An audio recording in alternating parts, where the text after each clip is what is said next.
Fourth generation HIV test 3 weeks. Hello folks, this is Mark Medicals teaching you about HIV infection including HIV treatment, HIV symptoms, and all about HIV transmission. In this video, you will learn about the following. 1. Fourth generation HIV test window period. 2. Fourth generation HIV test 3 weeks. 3. How accurate is a 4th gen HIV test at 4 weeks? Before I answer this question, check in the description section below this video and learn about 5th generation HIV test kits. Alright, here we go. 1. 4th generation HIV test window period. These are HIV testing kits that detect both HIV antigens or P24 and also HIV antibodies. They are also called ELISA tests or combo HIV kits.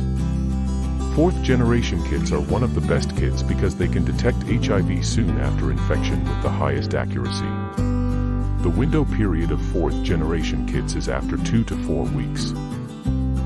2. 4th generation HIV test 3 weeks.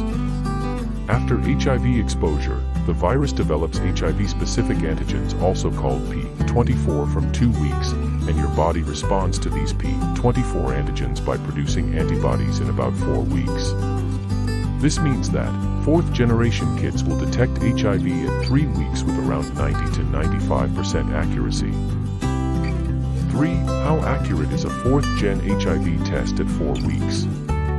As I already said, 4th generation HIV test kits are around 90 to 95% effective at 3 weeks, which means the test is not conclusive.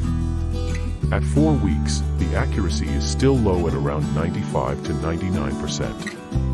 You will get more than 99% accuracy if you go for HIV testing after 6 to 8 weeks, and around 100% accuracy at 3 months. Having said so, all HIV testing kits at 3 months are conclusive. Do not repeat the negative test results obtained at 3 months unless you have had an additional HIV exposure. Also, HIV has no specific symptoms unless you already have AIDS. You should not associate any symptoms with HIV unless your blood test results turned up positive. Also, we recommend at least 2 HIV tests, 2 months apart, to be sure of your HIV negative results. If you want to know the differences between HIV-1 and HIV-2, check in the description section below this video.